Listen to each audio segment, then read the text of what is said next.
បាទស្វាគមន៍បងប្អូនសិស្សានុសិស្សទាំងអស់គ្នាដែលត្រៀមប្រឡងសញ្ញាបត្របាក់ឌុបឆ្នាំ2026ដែលសម័យប្រឡងគឺ10សីហាឆ្នាំ2026អញ្ចឹងនៅសល់តែមួយខែជាងតិចតួចទេសម្រាប់បងប្អូនទាំងអស់គ្នានឹងដល់ថ្ងៃឡើងជ្រុញណាបាទអញ្ចឹងកុំឲ្យខាតពេកខ្ញុំមានវិញ្ញាសាចែកម្លែកហើយចាប់ពីថ្ងៃនេះទៅគឺខ្ញុំនឹងចាប់ផ្ដើមធ្វើវិញ្ញាសាជូនអ្នកទាំងអស់គ្នាឡើងវិញដើម្បីឲ្យមានវិធានខ្លះៗសម្រាប់ជាកន្លឹះយកទៅសរសេរនៅពេលប្រឡងហើយខ្ញុំធ្វើវីដេអូនឹងបន្តទៀតណាអញ្ចឹងអ្នកថ្មីកុំភ្លេច Subscribe ហើយនឹង Join Channel Telegram ហើយក៏មាន Facebook Page ដែរបាទអញ្ចឹងអ្នកទាំងអស់គ្នាអាចមើលតាមណាក៏បានដែរគឺច្រើន platform មែនតើបាទជាងកុំឲ្យខាតពេលយើងចូលទៅកាន់មួយជាប្រវត្តិវិទ្យាទាំងអស់គ្នាវិញ្ញាសាទី1ដែលខ្ញុំលើកឡើងគឺមាន5សំណួរហើយជាវិញ្ញាសាដែលធ្លាប់ចេញកន្លងមកណាគឺខ្ញុំធ្វើអញ្ចឹងដើម្បីថាវិញ្ញាសាបាក់ឌុបគឺចេញអត់ផុតពីវិញ្ញាសាដែលធ្លាប់ចេញកន្លងមកទេហើយយើងយកមកឲ្យតែមើលចាំទៅគឺយើងអាចទៅសេបានដែរបើជាសំណួរថ្មីក៏តាក់ទងនឹងសំណួរចាស់ដែរមិនថ្មីតែងដែលធ្វើអ្នកទាំងអស់គ្នាអត់ដឹងទេបាទហើយវិញ្ញាសារបស់ខ្ញុំនឹងធ្វើថ្មីបន្ថែមទៀតដើម្បីមានចម្រាញ់សំណួរផ្សេងតាក់ទងនឹងព្រឹត្តិការណ៍ថ្មីអីគឺខ្ញុំនឹងដាក់ចូលហើយបាទអញ្ចឹងយើងទៅមើលសំណួរទី1ទាំងអស់គ្នាសំណួរទី1គឺសួរថាតើកម្ពុជាមានបេតិកភណ្ឌអ្វីខ្លះដែលត្រូវបានចុះបញ្ជីក្នុងបេតិកភណ្ឌរូបីនិងអរូបីពិភពលោករបស់អង្គការ UNESCO ចូលអ្នករៀបរាប់ឲ្យបាន5បាទសំណួរទី2ចូលអ្នកវិភាគពីមូលហេតុនៃការបង្កើតរបបសង្គមរាស្ត្រនិយមឆ្នាំ1955ដល់1970សំណួរទី3ចូលអ្នកវិភាគពីមូលហេតុនៃការបង្កើតសាធារណរដ្ឋខ្មែរឆ្នាំ1970និងផលលំបាកនៃសង្គ្រាមសំណួរទី4ចូលអ្នកពិពណ៌នាពីកត្តាសំខាន់ដែលនាំឲ្យមានជ័យជំនះលើរបបប្រល័យពូជសាសន៍ខ្មែរក្រហមនៅថ្ងៃទី7មករាឆ្នាំ1979សំណួរទី5តើអ្វីទៅជានយោបាយបង្រួបបង្រួមជាតិនៅចុងទសវត្សរ៍ឆ្នាំ1980ចូលអ្នកពិពណ៌នាអំពីដំណើរចរចាសន្តិភាពដើម្បីបញ្ចប់សង្គ្រាមនៅកម្ពុជាបាទអញ្ចឹងនេះជាសំណួរទាំង5ហើយយើងចូលទៅមើលចម្លើយទាំងអស់គ្នាថាតើយើងត្រូវសរសេរបែបណាបាទអញ្ចឹងចម្លើយទី1បេតិកភណ្ឌកម្ពុជាដែលបានចុះបញ្ជីបាទបេតិកភណ្ឌរូបីនិងអរូបីពិភពលោករបស់អង្គការ UNESCO មានអញ្ចឹងមានតែ5ទេប៉ុន្តែនៅក្នុងនេះខ្ញុំដាក់ឲ្យ10បាទអញ្ចឹងដើម្បីឲ្យអ្នកទាំងអស់គ្នាអាចយើងដាក់មួយណាក៏បានដែរហើយបញ្ជាក់ថាអញ្ចឹងសំណួរទាំងអស់ហ្នឹងអ្នកទាំងអស់គ្នាអាចសរសេរឈ្មោះហើយចាំឆ្នាំដាក់ទៅក៏បានដែរមិនបាច់ចាំដល់ខែថ្ងៃទេបើអ្នកទាំងអស់គ្នាអត់ចាំណាយើងដាក់តែឆ្នាំទៅគេថារមណីយដ្ឋានអង្គរឆ្នាំ1992អញ្ចឹងដាក់តែឆ្នាំទៅគឺបានហើយបាទប៉ុណ្ណឹងគឺបានហើយបានបន្ទុកដូចគ្នាបន្ទុកពេញដូចគ្នាណាហើយបើគេដាក់5អ្នកទាំងអស់គ្នាចាំ5ដាក់5ទៅបាទបើចង់ដាក់បន្ថែមទៀតក៏បានដែរអាហ្នឹងអត់បញ្ហាទេណាចឹងទី1គឺរមណីយដ្ឋានអង្គរថ្ងៃទី14ធ្នូឆ្នាំ1992បាទទី2របាំព្រះរាជទ្រព្យថ្ងៃ7វិច្ឆិកាឆ្នាំ2003ទី3ល្ខោនស្រមោលស្បែកធំថ្ងៃទី25វិច្ឆិកា2005ទី4រមណីយដ្ឋានប្រាសាទព្រះវិហារថ្ងៃទី7កក្កដាឆ្នាំ2008ប្រាសាទកោះកេរបាទថ្ងៃទី17កញ្ញា2023ល្បែងទាញព្រ័ត្រថ្ងៃទី2ធ្នូ2015ចាប៉ីដងវែងថ្ងៃទី30វិច្ឆិកា2016រមណីយដ្ឋានប្រាសាទសម្បូរព្រៃគុកបាទថ្ងៃទី8កក្កដា2017ល្ខោនខោលបាទខ្ញុំសរសេរខុសយើងនេះណាកែតម្រូវកន្លែងហ្នឹងតិចល្ខោនខោលស្វែងដែតឆ្នាំថ្ងៃទី28វិច្ឆិកា2018គុណលបុកតោថ្ងៃទី29វិច្ឆិកា2022បាទអញ្ចឹងខ្ញុំបញ្ជាក់ម្ដងទៀតថាបើចាំតែឈ្មោះហើយដាក់ឆ្នាំអាហ្នឹងក៏បានបន្ទុកពេញដែរប៉ុន្តែបើដាក់តែឈ្មោះអាហ្នឹងក៏ខ្ញុំមិនប្រកាសដែរណាកន្លែងនេះអញ្ចឹងត្រូវដាក់ឆ្នាំដែរចូលដល់សំណួរទី2សំណួរទី2គឺគេសួរថាគេឲ្យយើងវិភាគពីមូលហេតុនៃការបង្កើតរបបសង្គមរាស្ត្រនិយមណាអញ្ចឹងយើងត្រេមួយមកបាទយើងដាក់ក្រោយទទួលបានឯករាជ្យពីបារាំងបាទកម្ពុជាត្រូវរៀបចំរដ្ឋាភិបាលដើម្បីគ្រប់គ្រងនិងដឹកនាំប្រទេសដោយខ្លួនឯងបាទត្រេទៀតក្រោយសន្និសីទក្រុងហ្សឺណែវឆ្នាំ1954កម្ពុជាទទួលបានសន្តិភាពពេញលេញសន្និសីទក្រុងហ្សឺណែវបានទុករយៈពេល2ឆ្នាំឲ្យកម្ពុជារៀបចំបោះឆ្នោតដើម្បីបង្កើតរដ្ឋាភិបាលដឹកនាំប្រទេសហើយរដ្ឋធម្មនុញ្ញឆ្នាំ1947 បានកម្រិតអំណាចព្រះមហាក្សត្រជាហេតុធ្វើឲ្យសម្ដេចព្រះបានរំដំសីហនុបានផ្សព្វផ្សាយសេចក្តីថ្លែងការណ៍អំពីការចុះចេញពីរាជបល្ល័ង្កហើយថ្វាយរាជបល្ល័ង្កទៅព្រះបិតានរោត្តមសីហនុ បាទខែមីនាឆ្នាំ1955បញ្ហាផ្ទៃក្នុងនៅតែបាទប្រេះស្រាំគ្មានឯកភាពជាតិសម្ដេចព្រះបាននរោត្តមសីហនុមានព្រះរាជបំណងចង់ឲ្យគណៈបកនយោបាយមហាជនរួមរស់ជំវិញព្រះមហាក្សត្រនៅថ្ងៃទី22-23 ខែមិនិនាឆ្នាំ1955សម្ដេចព្រះនរោត្តមសីហនុបានប្រកាសបង្កើតអង្គការនយោបាយសង្គមក្រោយមកប្រែក្លាយជាគណៈបកសង្គមរាស្ត្រនិយមអង្គការនយោបាយសង្គមបានឈ្នះការចូលរួមការប្រកួតប្រជែងក្នុងការបោះឆ្នោតជាសកលនៅថ្ងៃទី11កញ្ញាឆ្នាំ1955ប្រជាប្រិយភាពរបស់សម្ដេចព្រះបាទនរោត្តមសីហនុបាទហើយមួយទៀតក្បាលម៉ាស៊ីនដឹកនាំអង្គការសង្គមរាស្ត្រនិយមក្រៅពីសម្ដេចព្រះបាទនរោត្តមសីហនុមានអិសរាជជននយោបាយជាច្រើនរូបទៀតចូលរួមក្នុងអង្គការនេះត្រេមទៀតអង្គការនយោបាយសង្គមរាស្ត្រនិយមជាប្រភេទអង្គការមហាជនដូច្នេះការគ្រប់គ្រងពីមហាជនថ្នាក់មូលដ្ឋានជាកត្តាចាំបាច់និងជាកម្លាំងចលករមួយជួយឲ្យអង្គការនេះមានជ័យជំនះក្នុងការបោះឆ្នោតត្រេមទៀតគណៈបកសង្គមរាស្ត្រនិយមជាគណៈបកដែលមានហិរញ្ញវត្ថុរឹងមាំត្រេមទៀតបាទប្រជាប្រិយភាពរបស់ប្រធានគណៈបកនិងភាពរឹងមាំរបស់បកធ្វើឲ្យមហាជនមានការចាប់អារម្មណ៍ចឹងអានេះគឺយើងពិពណ៌នាពីមូលហេតុនៃការបង្កើតសង្គមរាស្ត្រនិយមណាឆ្នាំ1955ដល់1970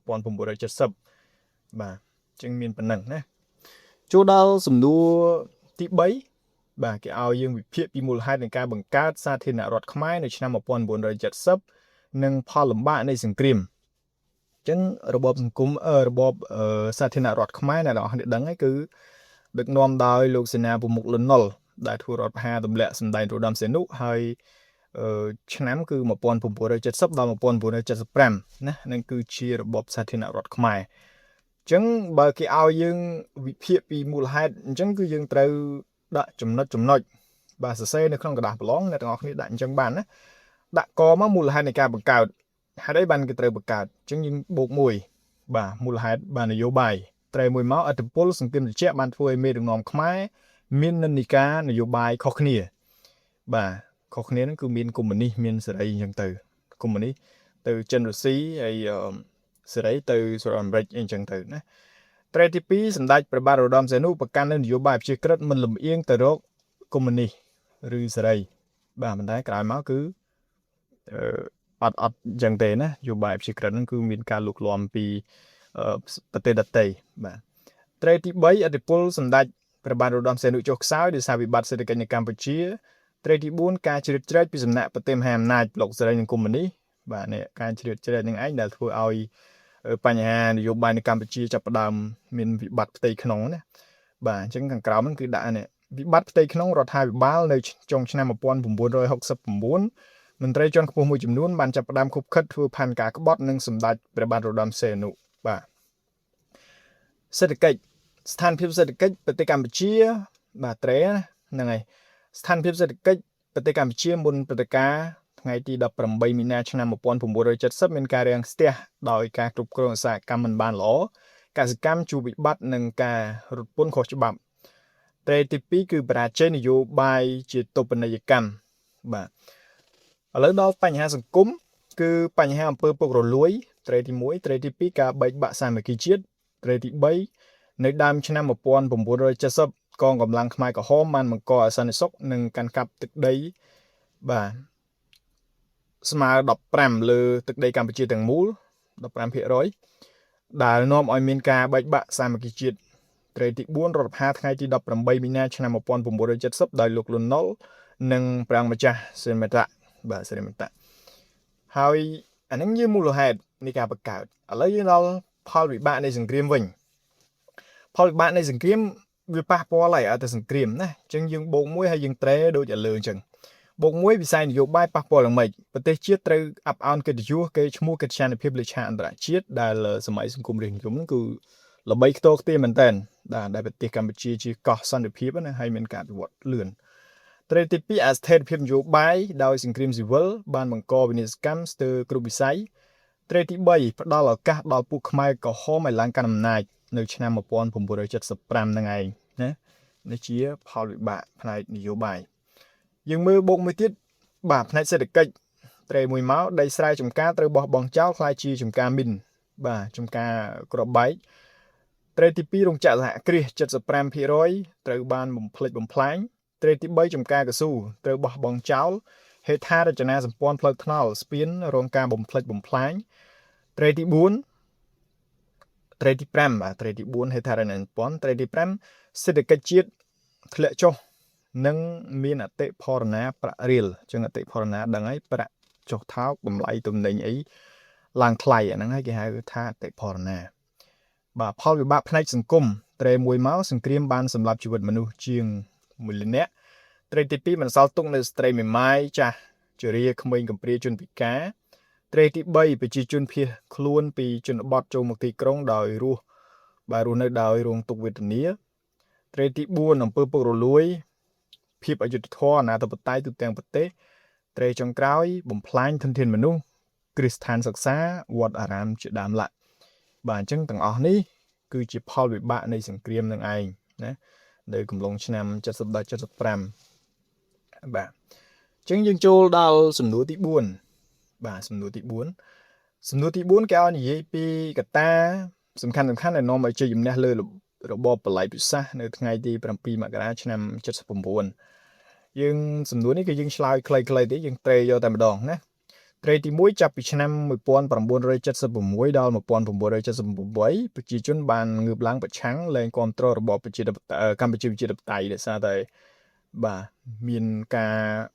កាប់សម្លាប់ប្រើកម្លាំងអីហ្នឹងអ្នកទាំងអស់នេះអាចពង្រីកបានណាបាទពង្រីកសរសេរត្រីឲ្យច្រើនមកប៉ុន្តែកុំឲ្យជន់ខ្លឹមសារគ្នាអញ្ចឹងបានបន្ទុកហើយបាទក្នុងនេះខ្ញុំដាក់តែចំណុចសំខាន់ដែលអ្នកទាំងអាចយកទៅពង្រីកបន្ថែមត្រីមួយទៀតការបង្កើតរណសិរ្សសាមគ្គីសង្គ្រោះជាតិកម្ពុជាថ្ងៃទី2ធ្នូបាទឆ្នាំ1978ដែលដឹកនាំដោយលោកហេងសំរិនឬសមាមិត្តហេងសំរិនត្រីទី3មានជំនួយពីកងទ័ពវៀតណាមត្រីទី4ប្រជាជនកម្ពុជាបានចូលរួមជាធ្លុងមួយជាមួយកងកម្លាំងបាទរណសិរ្សសាមគ្គីសង្គ្រោះជាតិកម្ពុជា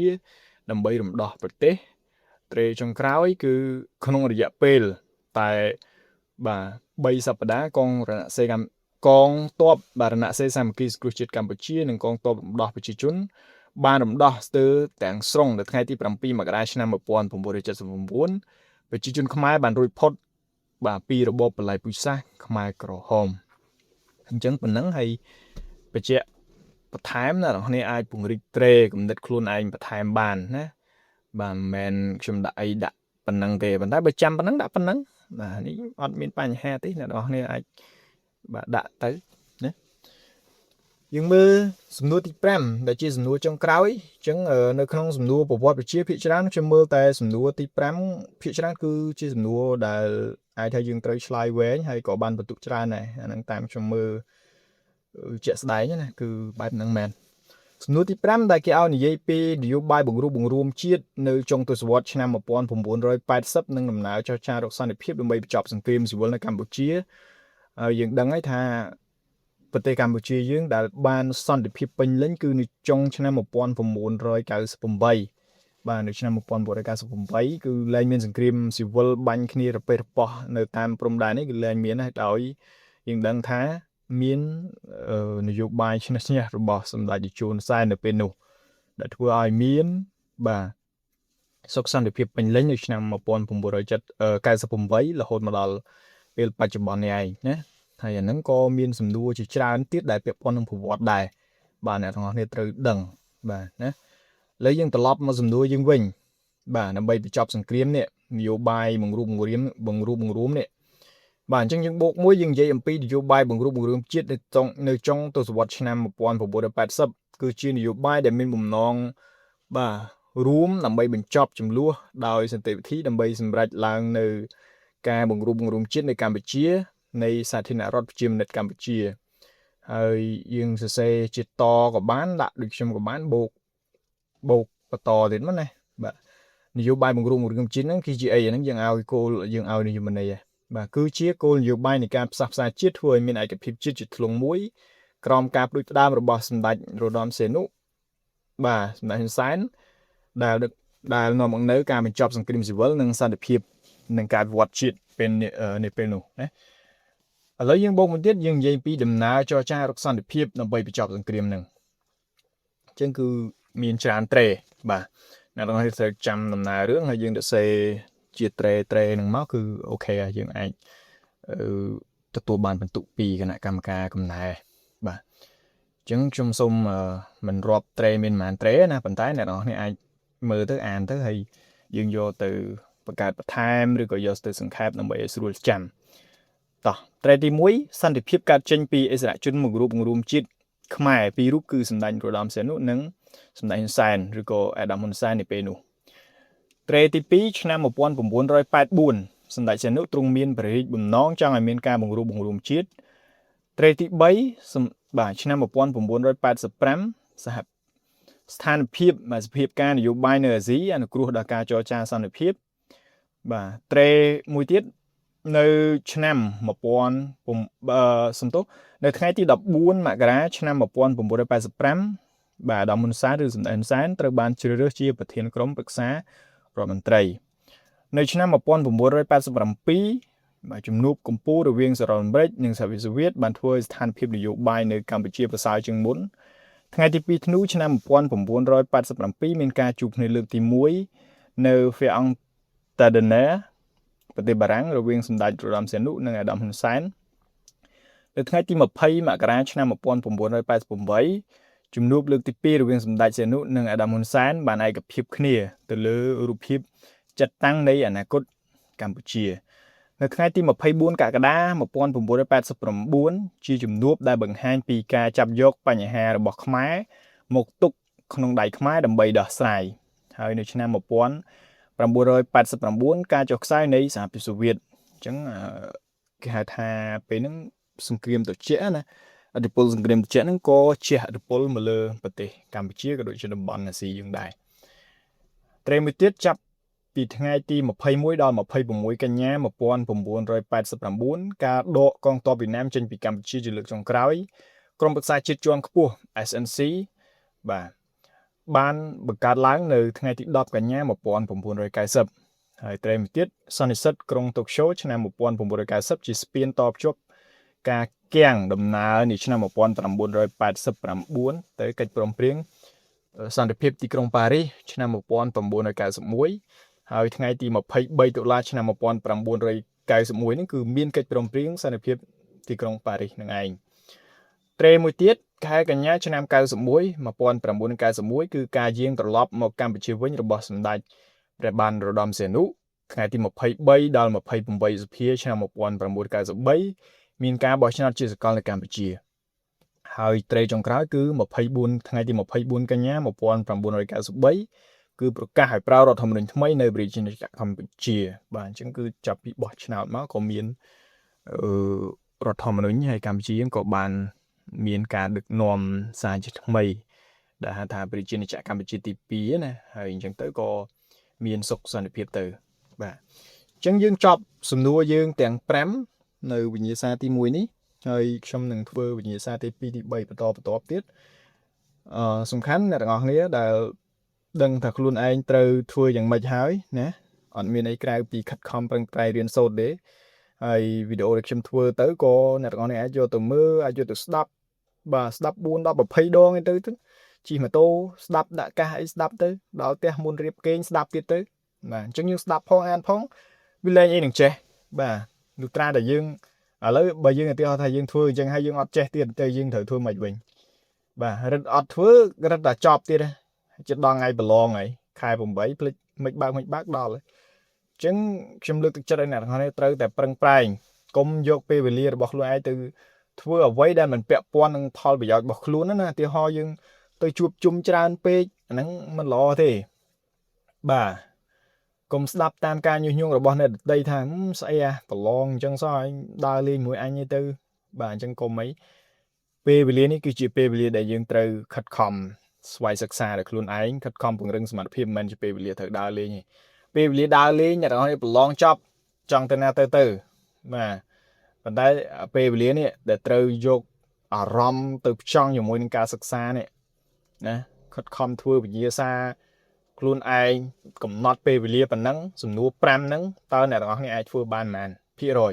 អញ្ចឹងលទ្ធផលនឹងចេញមកដូចអ្វីដែលអ្នកទាំងអស់គ្នាបានព្រៀងទុកអញ្ចឹងហើយបើយើងអត់បានធ្វើអត់បានសរសេរអត់បានអីទេអាហ្នឹងចប់ហើយមិនដឹងថាយកឲ្យទៅសរសេរនៅថ្ងៃប្រឡងទេណាអញ្ចឹងខ្ញុំដាស់តឿនប៉ុណ្ណឹងកុំឲ្យវីដេអូនេះមានការវែងឆ្ងាយ